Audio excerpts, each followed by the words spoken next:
작품은 10여 년 전부터 박찬욱 감독님이 영화로 만들고 싶다. 이 대사를 제가 들었을 때 되게 마음이 뭉클하고 따뜻해지고 거의 17년 동안 2,500페이지가 넘는 플랫한 이야기만 알고 있다가 전체를 다 보고 싶다라는 욕심도 좀 생기는 것 같아요. 야.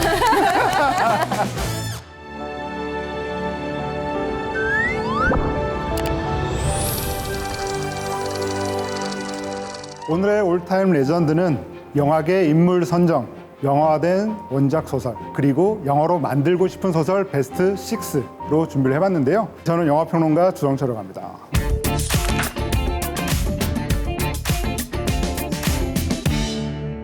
네, 안녕하세요. 전 영화감독 민규동입니다. 반갑습니다.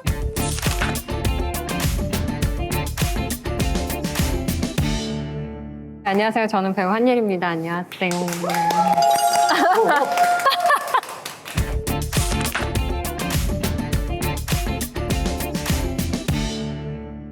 한국 영화계를 대표하는 감독, 배우, 그리고 평론가 이렇게 세 사람이 모였는데요. 과연 어떤 작품들 얘기를 하게 될지 굉장히 궁금합니다. 사실 그 두 분 같은 경우에는 최근에 뭐 파과, 그리고 봄밤 이렇게 원작 소설이 있는 작품을 하셨어요. 그래서 오늘 이 자리가 더 풍성하지 않을까 기대를 해봅니다. 야. 야. 요즘 되게 소설이나 뭐 웹툰이나 아니면은 시리즈물이나 다 원작 있는 상태에서 만들어지는 그런 것들이 되게 많은데 요즘 추세에 어떻게 생각하고 계십니까? 원래 우리가 익히 알고 있던 그 원작을 새롭게 변형하는 그런 모습들이 굉장히 저는 인상적인 것 같아요. 예를 들어서 봄밤 같은 경우는 굉장히 그 짤막한 소설이잖아요. 단편이죠. 네, 단편이잖아요. 그 페이지 수로 보니까 한 30페이지 정도밖에 안 되는 소설인데 한예리 배우나 김설진 배우 같은 이 배우들이 그 자기들 어떤 상상력으로 만들어낸 그런 세계가 저는 굉장히 놀라워서 좀 그런 점들 좀 눈여겨본 것 같아요. 한국 영화나 한국 영상들의 원작들이 많이 생기는 게 좀 새로운 풍경이라는 느낌은 있는 것 같아요. 드라마나 시리즈부터 시작해서 웹툰, 웹소설, 새로운 매체나 장르들이 많이 나오고 원작을 영상화한 작품들이 관객들의 또 호응을 많이 받고 이러다 보니까 당분간은 다 지속되는 어떤 기획이 아닐까 이런 생각이 들어요. 그래서 사실 우리가 이제 좋은 책이나 영화를 보고 났을 때 그 작품을 나중에 떠올리는 순간이 되면 꼭 이 명문장이나 명대사를 이렇게 기억을 하게 되는데요. 어쩔 수 없이 이렇게 마음에 남는 구절을 자꾸 들춰보게도 되는 것 같고 그 책에 대한 좀 이런 애틋함이 쌓이면은 명대사나 뭐 한 문장이 그 영화의 모든 것들을 좀 이렇게 떠오르게 하니까 자연스럽게 되는 것 같아요. 제가 퀴즈를 내볼까요? 네. 퀴즈. 네. 네. 키 몇 센치, 몸무게 몇 킬로가 내 성장을 설명할 수 있을까?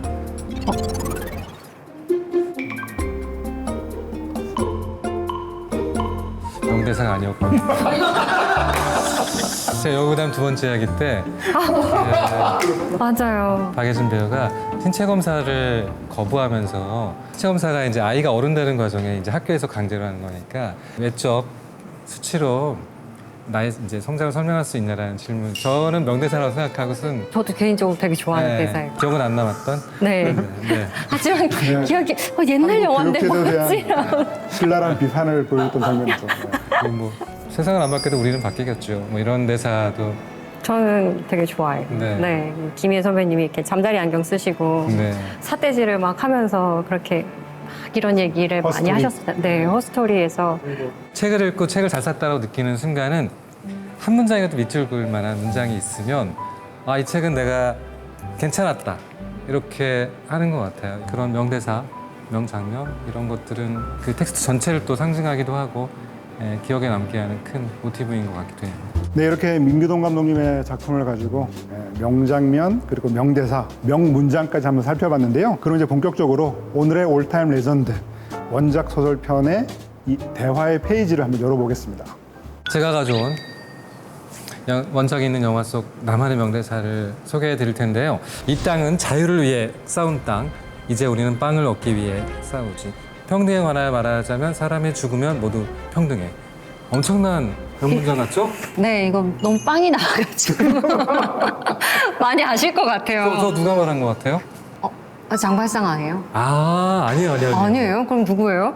저 대사는 그 우리가 기억할 수 있는 그 레미제라블 주인공 중에 가장 어린 애가 한 말이에요. 가브로시라고 막 소매치기 하고 그 테나르디의 그 악당 부부의 아들이 셋인데 그 중에 또 이 망나니 같이 귀여운 아이인데 혁명을 위해 희생하고 죽는 아이러니를 가진 독특한 소년이 있는데 그 가브로슈라는 소년이 저 말을 한 거예요. 그 꼬마가 평등을 얘기했다는 얘기군요. 그렇죠. 길거리에서 이렇게 막 혁명을 늘 목격하고 그게 일상이다 보니까 지금은 나는 빵이 너무 중요하고 먹고 살기가 너무 힘들어. 그냥 우리 굶고 있잖아. 근데 계급차가 엄청난 것 같고 지금 막 너무 심각해 보이지만 죽으면 다 평등해. 이런 게 이제 길거리 아이 스며들어가 있었던 대사라서 저는 이 대사를 한번 한국 사람들이 레미 제라블로 많이 알고 있는데 그래서 네 미제라블이라고 하면 좀 그거 좀 낯선 이렇게 느껴지는 독특한 원작인데요. 빅토르 위고가 쓴 정말 1862년이니까 19세기 한참 프랑스 혁명들이 막 일어나고 있던 시기에 망명을 막 경험하면서도 거의 17년 동안 그 원고를 어떻게 들고 다니는지 잘 이해도 안 되지만 진짜 와. 2,500페이지가 넘는 그 엄청난 분량의 소설이었어요. 네 미제라블은 아주 불쌍한 사람들, 불행한 사람들이라는 뜻이죠. 많은 사람들이 장발장만 주인공으로 알고 주교한테 초태형 쳤다가 회개하는 이야기로만 알지만 하수도가 어떻게 만들어졌는지, 워털루 전투회가 어떤지 그 주교 페이지만 한 100페이지가 넘어요. 그렇게 다양한 당시 시대를 관통하던 힘들었던 사람들의 방대한 삶이 담겨져 있는 원작이고 그래서인지 영화가 굉장히 많이 만들어져요. 우리한테는 그 뮤지컬로 NSY가 나오고 러셀 크로우가 나왔던 그 최근 영화로 좀 익숙한데 1928년에도 만들어지고 뭐 30년대 영화도 있고 36년 영화도 있고 48년 영화도 있고 하나의 원작 소설이 굉장히 다른 영화로 많이 만들어졌고 그래서 너무나 많은 게 담긴 원작으로 정말 소개할 만한 작품이어서 제가 한번 추천해 드려봤어요. 저도 이제 플랫한 이야기만 알고 있다가 감독님께서 얘기를 해주시니까 좀 전체를 다 보고 싶다라는 욕심도 좀 생기는 것 같아요. 네. 저는 20대 때 그 소설을 주파했었는데 그 소설을 보게 된 계기가 한국에서 오리지널 팀이 뮤지컬 공연을 했었어요. 보고 너무 감동을 받아서 뭘까 하고 원작을 다시 보기 시작했는데 너무 다른 거예요, 원작이. 너무너무 큰 삼국사기를 거의 토지. 토지. 그런 느낌이었어요. 그래서 궁금함도 있었죠. 왜 그렇게 긴 소설을 썼을까? 그 옛날에는 길이에 따라서 원고료를 줬더라고요. 그러니까 당시에 많은 그 원고료를요? 유럽의 대문호들은 굉장히 긴 글을 써요. 두 도시 이야기도 이렇게 길고 길게 쓸수록 페이를. 를 많이 받는 그런 시스템이었기 때문에 담을 수 있는 건 모든 걸 담자. 이런 어떤 당시의 트렌드가 좀 있었던 것 같고 그래서 명대사를 뽑는 게 쉽지 않았지만 불평등의 세상을 다루는 이야기였기 때문에 그 대사를 제가 시작했고요. 사실 저는 이걸 너무 한국에서 영화를 만들고 싶다 생각을 했었거든요. 한국 시놉시스도 써봤었고 그때 제가 만든 제목은 너 참 불쌍타였어요. 그게 한국에 소개된 첫 번역본 네, 제목이에요. 우리한테 너무 와닿잖아요. 너 참 불쌍타. 그 너는 나도 되고 너도 되고 역사 속에 이름 없이 파묻혀져간 많은 사람들의 이야기니까 그래서 이 소설이 계속 영화화되는 맥락이 어떤 부분을 따내도 한 편의 영화 될 정도로 한 챕터마다 너무너무 이야기가 많기도 하지만 그 장발장으로 대비되는 역사 속에 존재했을 것 같은 하지만 지금도 존재할 것 같고 앞으로도 존재할 것 같은 그 인물의 전형이 너무 잘 담겨 있다는 맥락이 계속 시대가 바뀌어도 다시 만들어지고 이제 뮤지컬로도 되고 만화로도 되고 계속 여러 형태의 어떤 이야기로 발전할 수 있는 그래서 고전이라고 불리고 그 매력의 영원히 가는 것 같아요.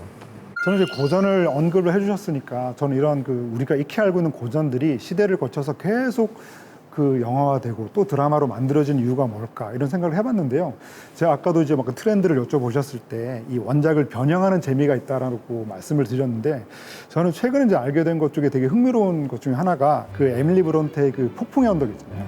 그 폭풍의 언덕도 정말 드라마나 영화로 계속 만들어지는 작품 중에 하나인데 이런 작품들이 왜 계속 만들어질까라고 생각을 해보니까 새로운 해석도 있지만 원래 그 작품이 표현하고자 했지만 표현하지 못한 거를 실행하는 경우도 있더라고요. 예를 들어서 그 폭풍의 언덕에서도 우리가 익히 알고 있는 그 히스클리프라고 하는 소년이 늘 그 멋진 꽃미남 백인 배우들이 연기를 했는데 그 예전에 그 원작 소설을 보면 까무잡잡한 집시 소년이라고 돼 있거든요. 그러니까 사실은 그 당시에 이 에밀리 브론테는 이 백인 소녀와 흑인 소년의 사랑을 그리려고 한 것 같아요. 그런데 이제 그게 너무 명확하게 드러나면 사회적으로 반발이 클 것 같으니까 사실은 그 얼굴이 까무잡잡한 집시 소년이라고 흔적만 이렇게 남겨둔 거죠. 그러다 보니까 그 가장 최근에 만들어진 그 안드레아 아놀드 감독의 그 폭풍의 언덕을 보니까 아예 그 흑인 히스클리프를 등장시켰더라고요. 그래서 이게 많은 사람들이 보고는 PC, 정치적 올바름 때문에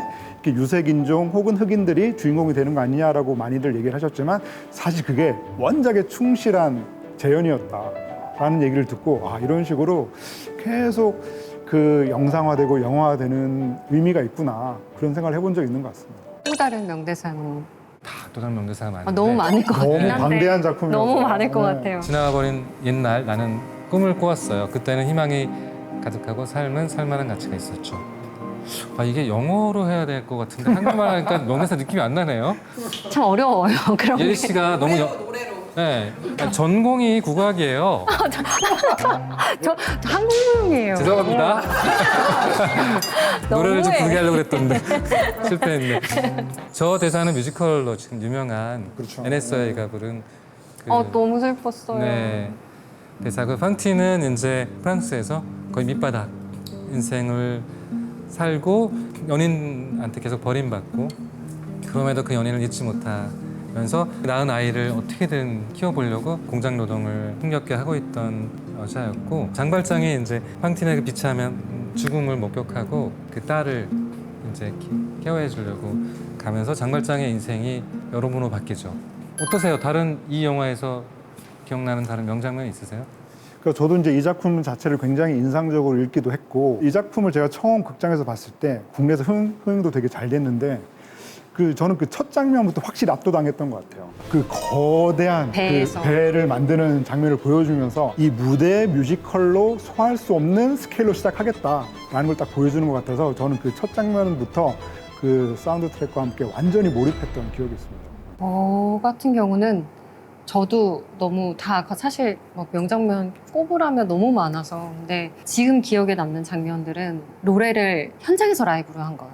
그렇게 아, 들어보는 맞아. 거를 이제 처음 들어봤던 것 같아요. 현장에서 라이브 한 음원 그대로를 가지고 와서 그대로 송출하는 그런 방식으로 만들어진 뮤지컬 영화를 전 처음 들었던 것 같아요. 그게 되게 인상적이었고 그래서 누가 노래를 잘했니, 누가 노래를 못했니 맞아요.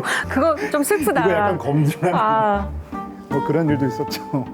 네, 드디어 제 차례인데요. 이 작품은 최근 우리나라 감독님에 의해서 영화화가 됐고요. 또 이 감독님이 이 소설이 출간이 될 때 추천사도 직접 쓰신 작품이기도 합니다. 그래서 어쩌면 이때부터 이 감독님이 이 소설을 영화화할 결심을 하지 않으셨을까라고 조심스럽게 좀 추측을 해봅니다. 그럼 이제 제가 주인공의 명대사를 소개해 볼 텐데요. 미안하지만 난 당신을 다시 하겠습니다. 그 이병헌 말투로 해주세요. 너무 어렵다. 미안하지만 난 반드시 당신을 죽여야 해. 당신이 아니면 내가 죽게 되거든. 이 방법을 내가 먼저 떠올렸으니 그냥 운이 나빴다고 생각해. 죄송합니다. 그냥 원래 주성철로 할 걸. X라는 네, 그렇죠. 영화로도 만들어졌었죠. 네, 이 이미 소설은? 코스타 가브라스 감독이 X 취업에 관한 위험한 안내서라고 하는 이제 긴 제목으로 이제 개봉을 하게 됐었는데요. 원래 이 작품은 거의 뭐 10여 년 전부터 박찬욱 감독님이 영화로 만들고 싶다. 실제로도 꽤 오랜 기간 준비를 하다가 이제 어쩔 수가 없다라고 하는 제목으로 이제 만들어져서 올해 이제 부산국제영화제에서 이제 개막작도 되고 극장에서도 이제 바로 개봉을 하게 됐는데요.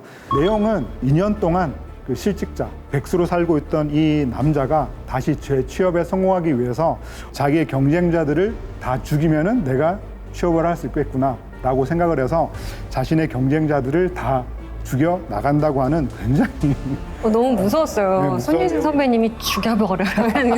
그게 예고편에서 너무 크게 죽여버려 한데, 오!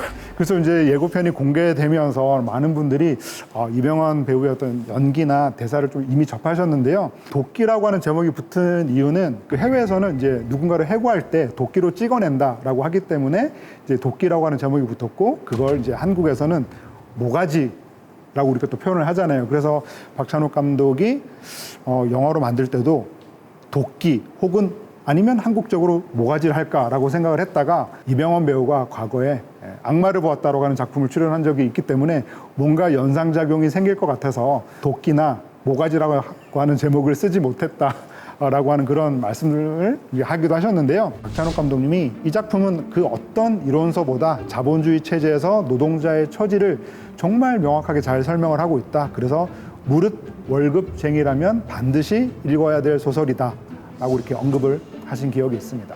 제가 이 대사를 꼽아온 이유는 이 소설을 읽다 보면 아마도 이제 영화도 그런 느낌으로 가게 될 것 같은데, 계속 이 주인공인 그 데보레라고 하는 이 남자가 내가 살기 위해서 남을 죽인다고 하는 설정이 사실 말이 안 되는 설정이잖아요. 마치 궤변에 가까운데 그런 식으로 계속 범행을 해 나갈 때 그걸 읽고 있는 독자 입장에서는 이 주인공 데보레에게 계속 공감을 해 나가는, 뭔가 내가 그 사람의 공범이 된 것 같은 그런 느낌을 계속 주거든요. 그렇기 때문에 이거를 다 읽고 나면은 갑자기 정신이 번쩍 드는 그런 순간이 있어요. 그런 점 때문에 저는 이 데보레가 계속 자신의 이제 궤변을 늘어놓으면서 나중에는 그런 대사도 하거든요.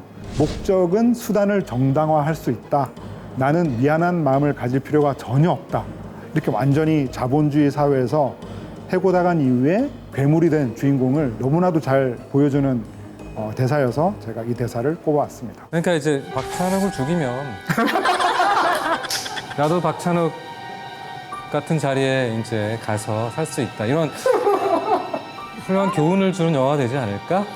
조심하셔야 되지 않을까? 김기동 감독도 원작 소설처럼 한 6명 정도만 죽이면 한국 최고의 감독이 되질 수 있는 거죠. 네. 이 작품이 곧 이제 공개가 돼서 이제 관객을 만나게 될 텐데, 일단 가장 좀 달라진 점은 그 코스타 가브라스 감독의 작품은 그 청소년 관람 불가 작품입니다. 그 자신의 경쟁자를 처단해 나가면서 총 한 6명을 죽이게 되는데, 박찬욱 감독의 어쩔 수가 없다 같은 경우는 3명 혹은 4명 정도를 죽이는 걸 알고 있어요. 그런 죽이는 장면도 조금 덜어내고, 그리고 그 수위를 좀 낮춰서 15세 관람가를 받았거든요. 그런 점에서 저는 어쩔 수가 없다가 좀 가을에 좀 이 한국 영화에 좀 숨통을 트이는 좀 흥행작이 됐으면 좋겠다. 좀 그런 생각을 해봅니다. 그러면 X는 어디서 지금 도널드 웨스트레이크 작가의 X는요, 그 밀리의 서재에서 서비스가 되고 있으니까 어쩔 수가 없다 개봉하기 전에 한번 보셔도. 보시면 좋을 것 같습니다.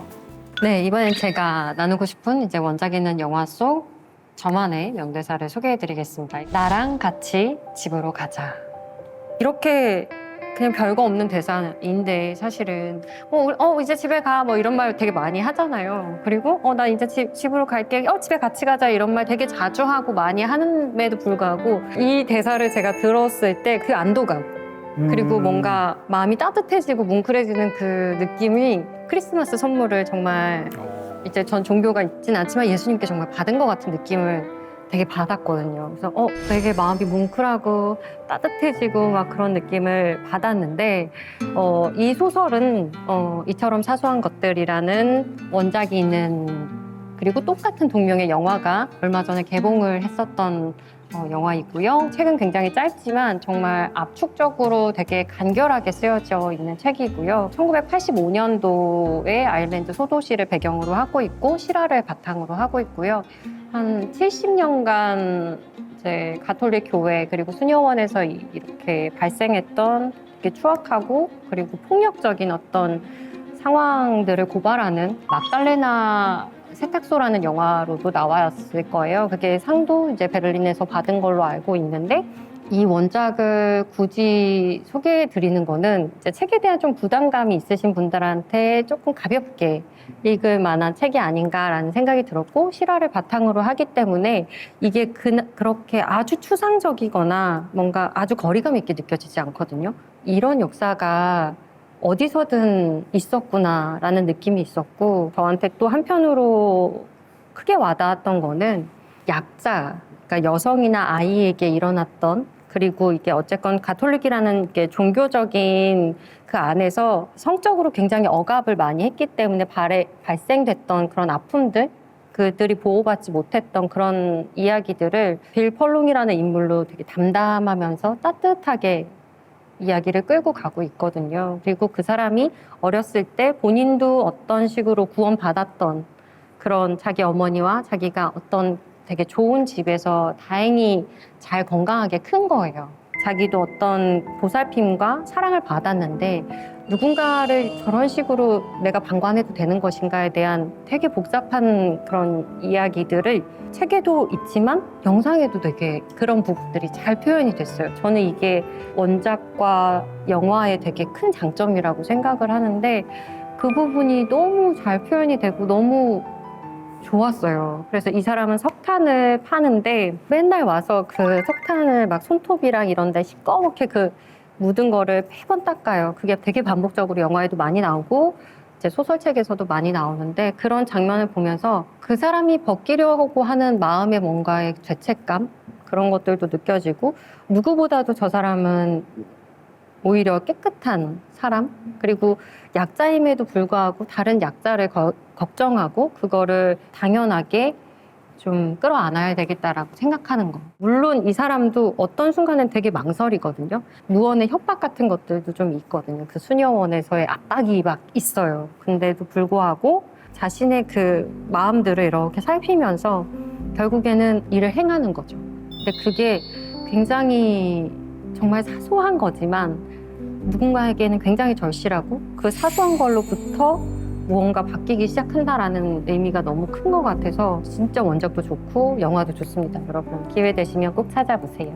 한국 독자들이 이 작가 작품님들을 너무 좋아해서 지금 굉장히 자극적이고 강한 어떤 모티브를 가진 책들을 좋아하거나 그런 거를 찾는 것 같지만 또 정말 반대편에 너무 담담하고 네.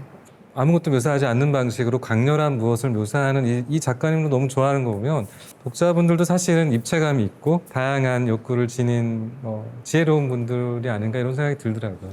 되게 문장이 간결해요. 간결하지만 되게 쑥쑥 들어오는 느낌이었고요. 뭔가 많이 설명하진 않지만 너무 그려져요. 그래서 제 개인적으로는 영화를 먼저 보시고 원작을 보시면 더 쑥 들어가는 느낌이 바로 생기더라고요. 저는 왜냐하면 그 시대적 배경을 사실 잘 모르기 때문에 1985년도쯤에 무슨 옷을 입었고 뭘 먹고 거기에 경제 상황이라던가 이런 거를 사실은 잘 모르잖아요. 우리는 원작에서 설명하고 있지는 않기 때문에 뭔가 그 배경의 미장센을 한번 본 다음에 저는 원작을 보시면 그 안으로 바로 들어갈 수 있고 머릿속에서 상상이 이렇게 막 바로바로 돼서 저는 조금 그게 재밌었어요. 그게 우리가 일반적인 네. 원칙으로 권유할 수 있을까요? 어떨까요? 그죠? 뭐, 어렵죠? 저도 그거는 모르겠어요. 어떤 사실. 영화는 원작을 안 보고 보는 게 네, 좋을 것 같고 네. 또 어떤 영화는 반드시 원작을 보면 어렵다. 그러니까 이 작품이 확실히 그런 것 같아요. 그러니까 두 분 다 공통적으로 쓰신 표현이 담담하다라고 하는 표현이었는데 정말 이 작품이 그렇더라고요. 저는 이제 영화를 먼저 봤는데 그래서 사실 이제 말씀하신 것처럼 그 당시 어떤 시대적인 폭력, 억압, 협박 이런 단어들이 있으니까 굉장히 뭔가 좀 자극적이고 흥분시키는 무언가가 있을 거라고 생각이 됐는데 사실 막상 영화를 보면 그렇진 않거든요. 그래서 나는 이 연출자의 스타일이 이런 거구나. 혹은 이제 킬리언 머피나 에밀리 왓슨이라고 하는 배우들이 워낙 연기 잘하는 배우들이니까 그들이 어떤 잡은 컨셉이겠구나라고 생각을 하고 뒤에 이제 소설을 읽은 건데 소설도 굉장히 담담하더라고요. 그러니까 이렇게 담담한 가운데 이렇게 솟아난 어떤 강렬함? 네, 쪼여요. 네, 그런 것들이 너무 저는 인상적이어서 저는 사실 우선순위를 두진 못하겠지만 꼭 영화와 소설을 같이 접하시라. 장단점이 있는 것 같아요. 소설을 먼저 볼 때는 캐릭터를 특정 배우로 저희가 연상하지 않잖아요.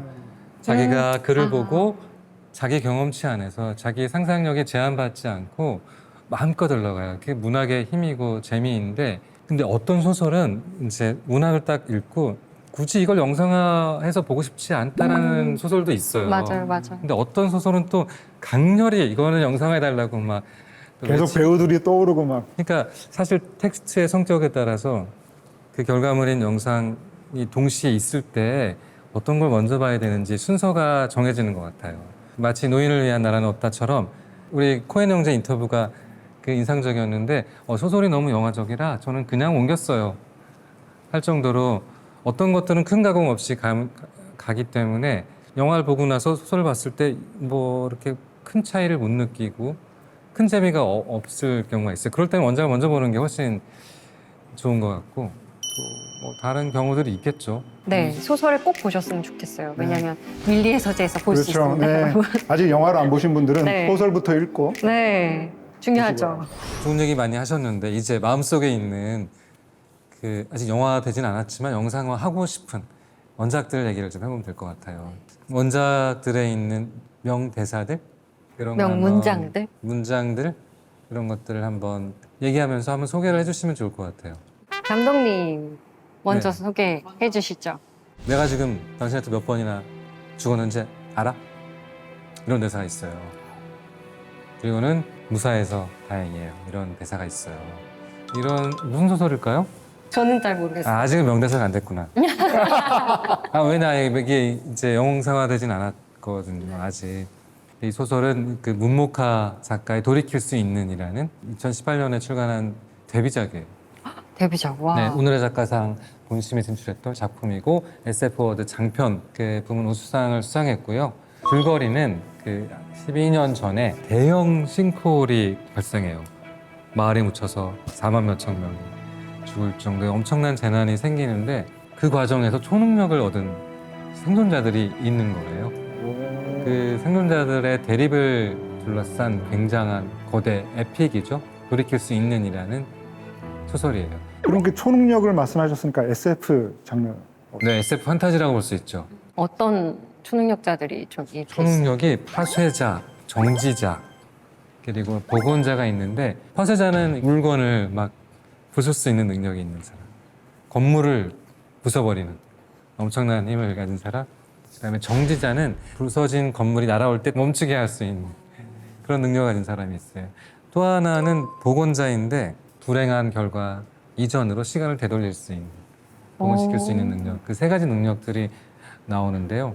파쇄자는 이제 돌이킬 수 없는 그 재난의 현실을 말하고, 정지자는 돌이키고 싶은 마음, 이 트라우마를 이제 그래도 멈추게 하고 싶은 마음이고, 복원자는 돌이킬 수 있는 가능성을 희구하는 그런 인물인데요. 각각의 그 능력치에 맞게 여러 인물들이 동시에 존재하는데 이 인물들이 평화롭게 공존은 못해요. 초능력이 보통 생기면 거대 정부나 밖에서는 또 초능력을 없애려고 하잖아요. 맞아. 그렇죠. 그것이 본인들에게 위협이 될 수 있기 때문에. 가수가 아닌. 그렇죠. 없애려고 하는 일을 비밀리에 하려고 하잖아요. 그러니까 첩보가 발생해요. 그 첩보의 빈틈 속에서 그것을 뒤통수 치면서 없애려고 하는 존재들을 또 일망타진하려는 또 다른 세력이 있고, 초능력자 안에서도 이 초능력을 어떻게 쓸 것인가 드러내면은 우리가 소멸당할 수 있으니까 조용히 활용하자는 파와 정면으로 이 총력을 써서 정면 돌파하자는 또 싸워요. 엑스맨. 예, 비슷해요. 거대한 능력자들이 얽히고 설키면서 사실은 아까 제가 소개한 명문장에서 많은 내용이 있는데요. 느낌이 좀 오지 않나요? 어떤 느낌 오세요? 뭔가 약간 저는 이터널 선샤인처럼. 이터널 선샤인처럼. 네. 계속 그 사람의 기억을 지우잖아요. 맞아요. 근데 누군가를 계속 죽이는데 계속 어떤 사람은 계속 그 사람을 살릴 거 아니에요. 네, 맞아요. 그런 사랑. 맞아요. 사랑이란 단어가 한 번도 나오지 않는 러브스토리라고 볼 수 있어요. SF고 누아르고 미스터리이지만 그 대사가 이렇게 보면은 죽음과 삶, 파괴와 복원, 연민과 집착 같은 대립되는 두 인물의 핵심적인 그 대사거든요. 한 장면의 다른 이면처럼 영화의 주제를 잘 표현하고 있어요. 돌이킬 수 없는 우리의 현실, 이런 순간 속에 그러면 그렇다면 무엇을 붙잡아야 하는가라는 이야기를 하는 소설이에요. 저는 이제 궁금한 게 그 사실 그 감독님께서 그 예전에 이제 감독님이 대표로 있는 감독조합에서 그 웨이브랑 같이 SF8이라고 그 시네마틱 드라마라고 하는 이 SF 시리즈 그 옴니버스로 이렇게 제작을 하신 경험도 있고 이제 그 직접 간호중이라고 하는 단편도 직접 연출하셨잖아요. 평소에 약간 이런 SF 장르, SF 소설에 좀 관심이 많으신가 봐요. 저는 잡식성인 것 같아요. 레미제라블을 이렇게 끼고 사소한 문장들을 좋아하기도 하면서 현실을 너무나 은유하고 있지만 현실에 존재하지 않는 세계를 그리는 상상력의 세계도 너무 좋아하고 팬으로서는 특정 장르를 가리지 않고 막 이렇게 좋아하는 것 같아요. 특히 SF는 저게 아까 말씀드렸듯이 우리 재난이라는 게 우리나라 사회에서 일상적으로 존재하고 우리한테 큰 상처가 되잖아요. 그런 맥락의 은유가 너무 잘 드러난 멋진 이야기라고 생각했었고 동시에 거의 영화화가 사실 불가능할 것 같은 너무 큰 스케일에 그러면 그래서 욕심이 난 그래서 소개를 제가 해드리고 싶은 그런 맥락이고요. 이 소설은 그런 종류의 소설인 것 같아요. 영상화를 너무나 꼭 해서 우리가 큰 화면으로 보고 싶다. 그런 욕망을 자극하는 이미지가 가득한 그런 소설이고요. 특히 무너진 싱크홀 안에서 밑에서 생존자들이 위로 그 올라가는 그 거대한 그 사다리의 구현이 있는데 제가 몇 번을 읽었지만 읽을 때마다 어떤 이미지인지 생각이 달라지고 구상이 달라지고 누가 어떻게 구현하냐에 따라서 완전히 달라질 이미지라 지하 세계에서 지상으로 나간다는 구원을 꿈꾸는 사람들이 그 밟는 사다리의 이미지가 너무 영상화되는지 좀 궁금하고 감독님께서 만약에 이 책 안에서 굳이 한 장면을 영상화 하신다면 어떤 배우와 어떤 한시? 식으로 한씬 그죠? 한씬 한시 배우와 한씬이 아니라 한씨 배우요. 감사. 저도 5명만 죽이면 되나? 밀리의 서재 이 소설이 있거든요. 지금 서비스되고 있으니까 읽어보시면 너무 재밌을 수 있고 많은 분들이 즐길 수 있는 재밌는 소설입니다. 네, 이번에는 제가 영화화 하고 싶은 원작 이제 소개해 드릴 텐데요. 이게 사실 너무 문장들이 너무 많아가지고 고르기 힘드셨구나. 너무 고르기도 힘들었지만 다 얘기해 드릴 거예요. 나눗셈의 나머지 같은 것이 없으면 건축은 재미가 없지. 사람을 매료시키거나 기억에 남는 것은 본래적이지 않는 부분일 경우가 많거든. 그 나눗셈의 나머지는 계산해서 생기는 게 아니야. 완성되고 나서 한참 지나야 알 수 있지 이 말이었는데요. 이 소설은 제목이 여름은 올해 그곳에 남아 책이고요. 이게 건축에 대한 말이기도 하지만 뭔가 사람에 대한 말인 것 같기도 하고요. 본인이 어떤 인생을 살았는지 돌이켜 볼 때에도 이런 마음이 들 것 같다라는 생각이 들어서 제가 명문장으로 가지고 왔고요. 마세이에 마사시의 2012년 출간된 작품이고요. 제가 알기로는 첫 장편으로 알고 있어요. 네, 첫 장편 데뷔작이고요. 되게 섬세하지만 뭔가 막힘이 없어요. 글이 막힘이 없고요. 페이지가 좀 되거든요. 400페이지가 넘는 걸로 알고 있는데 술술술술 어떤 부분부터는 막 달려가면서 읽는 느낌이에요. 근데 그게 글을 읽는다기보다 저는 영상을 보는 느낌이 더 있었어요. 왜냐하면 이게 섬세해서 뭔가 촉감이나 후각이나 시각이나 그런 감정적인 묘사들이 너무 디테일해가지고 하지만 부담스럽지도 않고 굉장히 정적이면서 술술 읽히는 그런 부분들이 저한테는 만약에 영상으로 나오면 어떨까라는 생각이 들었고 그리고 제목이 여름은 올해 그곳에 남아 있다 보니까 여름이 가기 전에 여러분들께 너무 소개해 드리고 싶은 책이어서 또 갖고 나오기도 했어요. 이게 1980년대에 이제 건축학과를 졸업한 주인공이 이제 무라이 슌스케라는 이제 설계사무소에 들어가게 돼요. 이제 거기서 공모전을 하나 하게 되는데 그 프로젝트가 이제 국립현대도서관을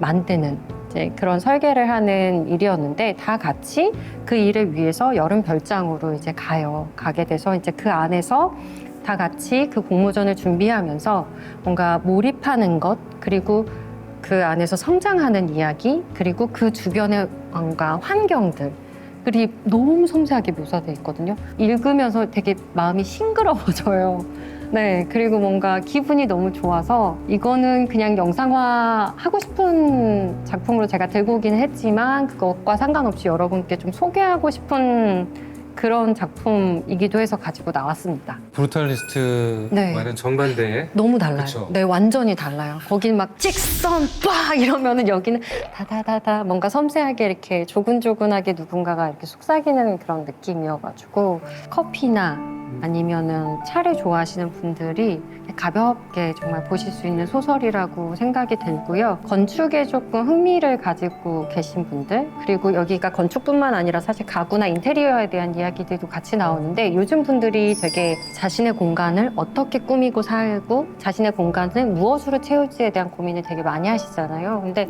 그 부분과도 되게 좀 밀접하게 닿아 있어서 흥미롭게 보실 분들이 많으실 것 같아요. 소설 속에서 그 건축가가 언급하는 다른 네. 건축가가 또 있죠. 네, 많이 되게 많은데 무라이 슌스케라는 굉장히 장인으로 나오고 자신만의 신념과 철학을 되게 가지면서 이제 건축을 하는 설계하는 그분이 나와요. 근데 이분의 조금 스승님 같은 분이 프랭크 로이드 라이트라고 너무너무 유명하죠. 그분의 이름을 몰라도 그분의 작품은 아실 것 같아요. 건축은. 뉴욕에 놀러 가시면 구겐하임 미술관에 꼭 가보시잖아요. 그것도 그분이 설계하신 작품으로 알고 있습니다.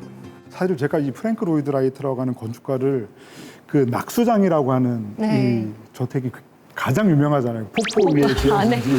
그래서 저는 그 사진을 보고 이 사람한테 완전히 빠졌던 기억이 있거든요. 그게 찾아보니까 이 폭포 위에 지은 집이다 보니까 실제로 거기 사는 사람이 폭포 소리가 너무 시끄러워서 살 수가 없다고 살 수가 들었어요, 없어가지고 나왔다고 하더라고요.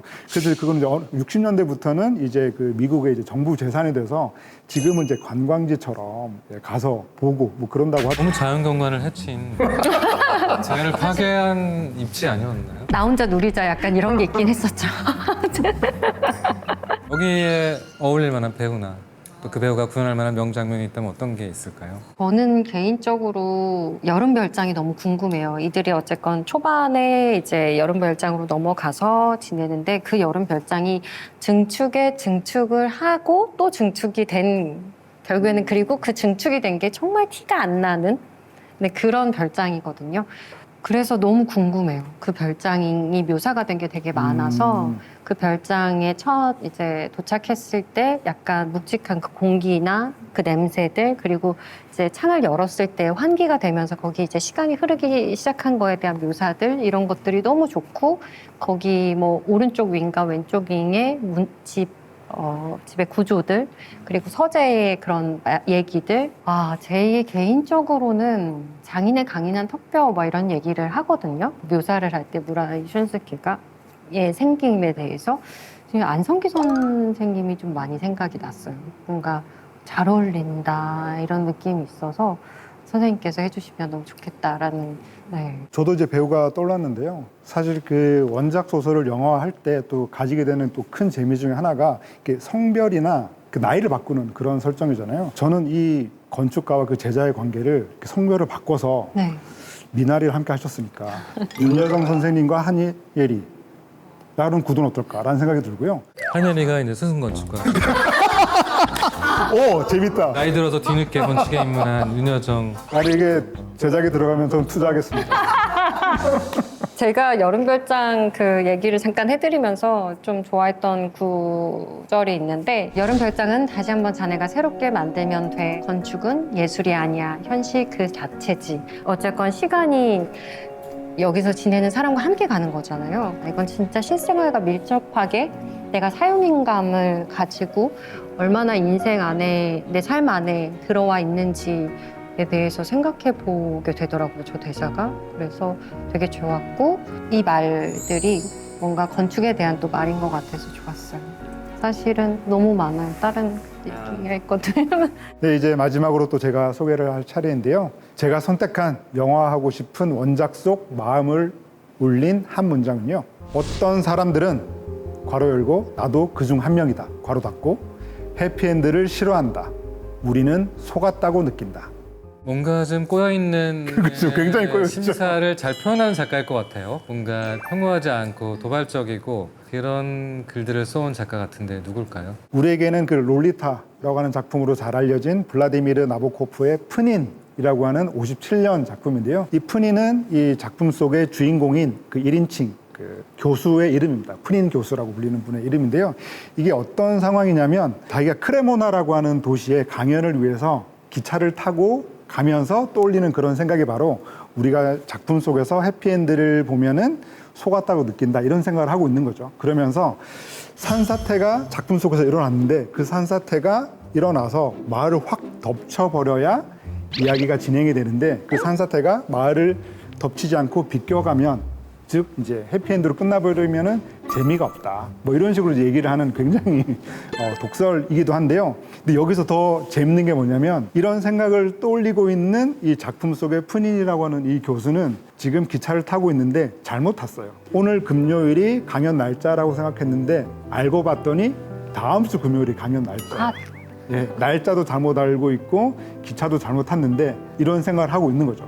그 작품 속에서 에이, 왜 이렇게 작품이 재미가 없어? 해피엔드로 가면 재미가 없잖아. 이러면서 소설을 딱 덮는 상황과 정작 현실에 나는 기차도 잘못 탔고 날짜도 착각한 내가 더 위기인 거죠. 이 작가가 얘기하고자 하는 거는 과연 이 픽션 속의 위기와 현실에 내가 처한 위기 중에서 현실에 내가 더 위기인데 정작 이 픽션을 보면서 하하하 뭐 이렇게 즐기고 있는 것이 과연 온당한가라고 하는 그런 질문을 던지면서 이 푸닌이라고 하는 교수를 이제 풍자를 하고 있는 거죠. 근데 실제로 이제 나보코프라고 하는 이 작가 자체가 실제로 러시아 상류층으로 살다가 이 볼셰비키 혁명 이후에 미국으로 망명을 와서 지내고 있는 교수잖아요. 이 나보코프의 어떤 자아가 많이 투영된 게 바로 푸닌 교수인데 이 푸닌이라고 하는 그 작품을 보고 있으면은 발생하는 재미의 상당 부분이 영어에 능숙하지 못하다 보니까 이 사람이 좀 영어를 좀 이상하게 구사를 해요.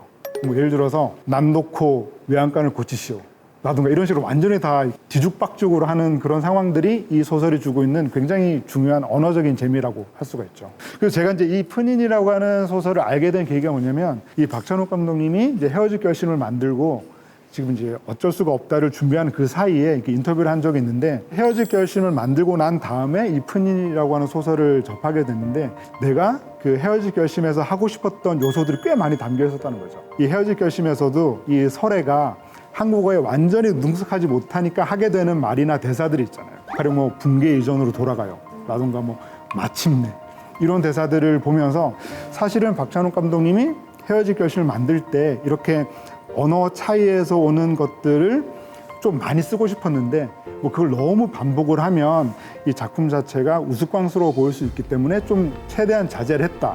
그런데 이 푸닌이라고 하는 소설은 그거를 하지 않고 마구 밀어붙이더라 라고 하면서 이 작품을 추천하신 기억이 있어서 제가 이 작품을 이렇게 또 가져와 봤습니다. 만약에 그러면 푸닌을 이제 영화화 한다면 또 어떤 장면을 꼭 보셔야겠다 이런 장면 아니면은 뭐 배우는 누구를 생각하고 입고 사실 계신지. 배우가 바로 떠올랐어요. 저는 올드보이의 최민식 배우와 박찬욱 감독님이 이 작품으로 다시 만나면 어떨까. 왜냐하면 최민식 배우가 그 이상한 나라의 수학자라고 하는 작품에서 북한에서 한국으로 이렇게 온 그 교수를 연기하기도 하셨잖아요. 거기서 약간 그런 디테일이 조금 보이긴 하거든요. 혹시 오늘 이제 소개한 작품들 원작 외에 또 이렇게 추천해 주시고 싶으시거나 아니면 영화화 됐으면 좋겠다라고 생각하신 또 다른 작품들이 있을까요? 사실 저는 있습니다. 뭐예요? 찬옥계이 작가의 망레인이라고 하는 소설을 추천하고 싶은데요. 여기서 망자는 우리가 흔히 얘기하는 인터넷 망, 때 망자여서 인터넷 그런 네트워크 세계에 갇혀버린 인간이라고 하는 의미로 망레인인데요. 그러니까 그 인터넷에서 그 넷상에서 이 마녀 사냥을 당해서 그 자살을 한 그 여성 주인공의 언니가 이 죽음의 진실을 파헤쳐가는 그런 추리 스릴러죠. 근데 사실 이 작품은 이미 지금 김지훈 감독님이 드라마로 이렇게 촬영을 끝내고 곧 이제 공개가 될 예정으로 알고 있습니다. 감독님께서는 떠오르는 원작이 있으실까요? 꼭 장편이 아니더라도 단편 소설집들 저 굉장히 좋아하거든요. 최근에 성혜나 작가님 소설을 보면은 넘기는 게 아까워요. 혼모노. 네, 한번 책을 보면은 이게 너무 재밌는데 곧 끝나니까 안 끝내고 싶어가지고 이렇게 천천히 보게 되고 작은 에피소드들이 이전에 보지 못했던 인물들과 스타일로 세계를 묘사하고 있는 그런 영상을 본다면 너무 재밌을 것 같은. 네. 오늘 이렇게 올타임 레전드 원작 소설편을 함께 했는데요. 오늘 두 분 소감 어떠신지? 그냥 집에 안 가고 계속 얘기해도 할 수 있겠다라는 생각을 잠깐 했고요. 네. 맞아요. 우리가 사실 조금 더 펼쳐보자면 더 많은 소설과 더 많은 영상 이야기를 할 수 있는데 오늘 그래도 소개한 소설도 너무 저도 조금 가서 좋았고 보고 싶다라는 생각이 많은 분들이 들더라고요. 좋아할 것 같아요. 네. 밀리의 서재에서 꼭 봐주세요. 밀리의 소재가 없는 세상은 제가 이제 상상한 거 같아요.